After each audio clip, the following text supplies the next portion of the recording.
Hello.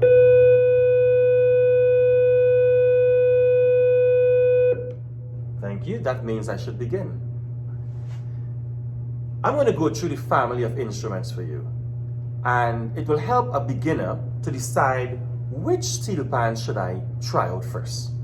I will say try out first because I will encourage you to try all if you're given the opportunity to. This first pan that I'm going to talk about, the original name for it is a tenor steel pan. It plays the soprano voice. The first steel pan, tenor steel pan that came out was called a ping pong.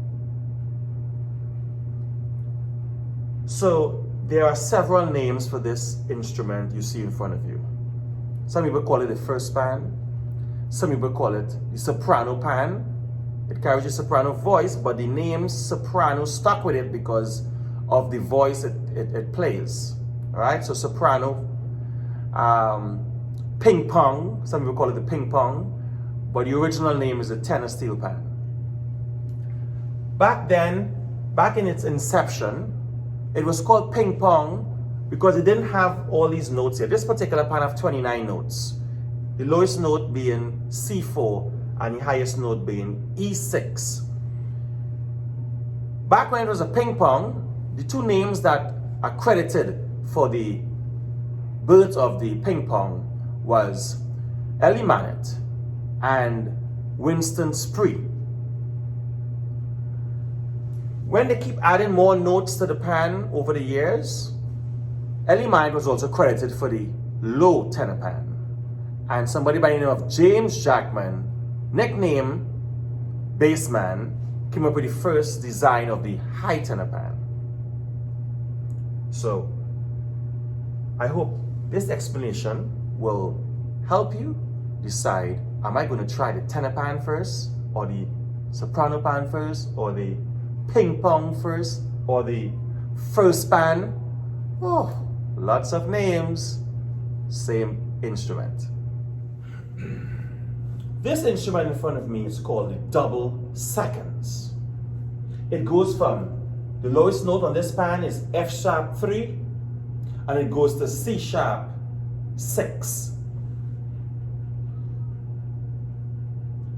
The voice it plays is the alto voice.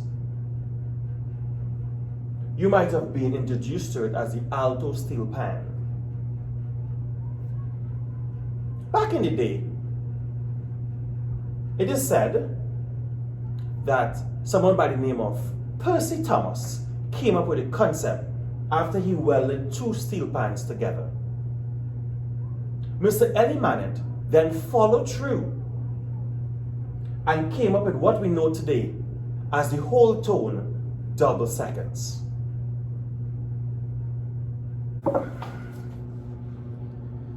This instrument in front of me is called a double guitar. Now this has a range of C sharp 3 to G sharp 4, this particular pan. Now, I have my measuring tape and I'm going to measure the skirt here for you.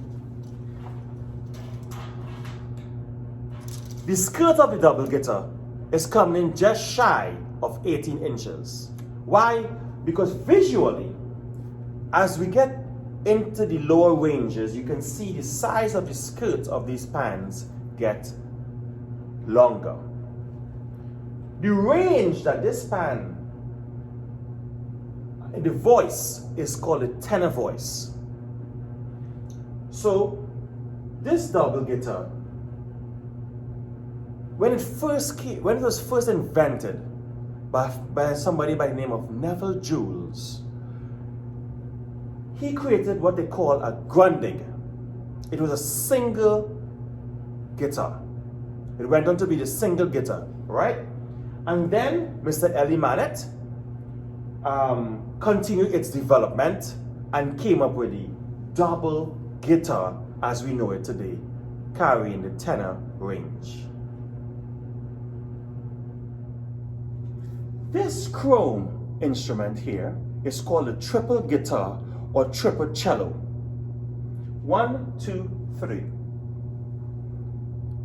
The range of this pan is from B2 to C sharp 5 for this particular triple cello or triple guitar.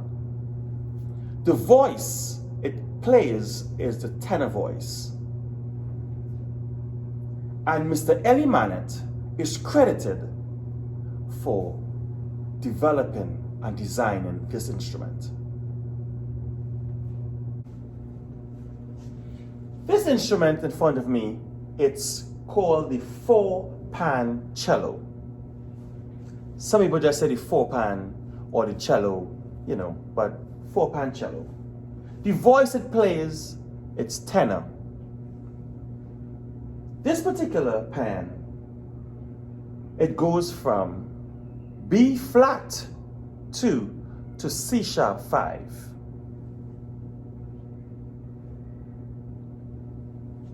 This particular instrument, if you have a 4-pan cello that is designed in the 4th and 5th style, the person that is credited for that is Mr. Tony Williams. The 4-pan cello, the skirt is just as long in the guitar family, the tenor range, tenor voice, the same size of skirt, around 18 inches. And the 4-pan cello is a derivative of the tenor bass.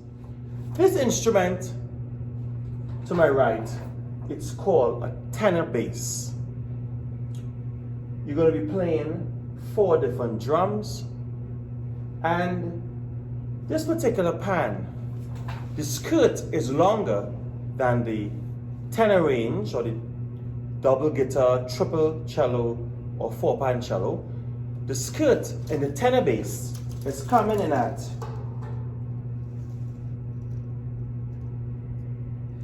this one is coming in at 26 inches, but I have seen longer. So it gives you the column of air in there that vibrates and give you the voice of the baritone voice.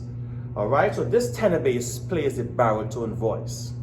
And this particular pan, it ranges from F2 to C4. This particular pan, F2 to C4. This pan was designed and created by Mr. Ellie Mannett.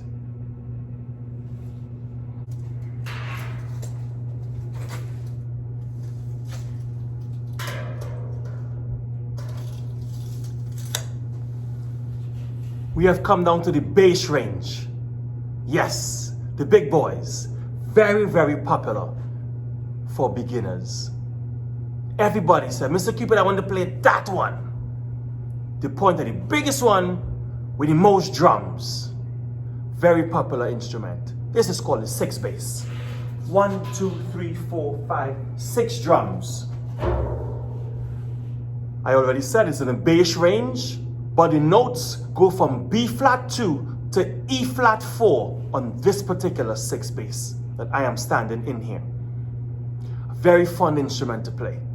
Very, very popular for beginners. Now, a little bit of history with this pan. It didn't just come up with 6 basses all of a sudden. It started off with 1 drum and 1 note. And as a collective, with all the different innovators in Trinidad and Tobago, all the different pan makers and tuners, it grew to what it is today, with 6 basses, 6 drums, covering a full range of B flat 2 to E flat 4. So, there you have it, the 6 bass.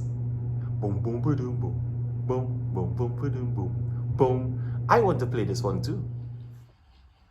One of my favorite pans, the Quadrophonic. The Quadrophonic is in the tenor range.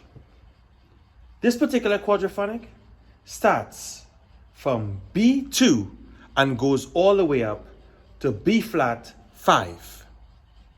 The Quadrophonic in the Steelpan is normally, I call it the workhorse. It plays all the hard parts, all the melody, and some of your best players you want playing the Quadrophonic.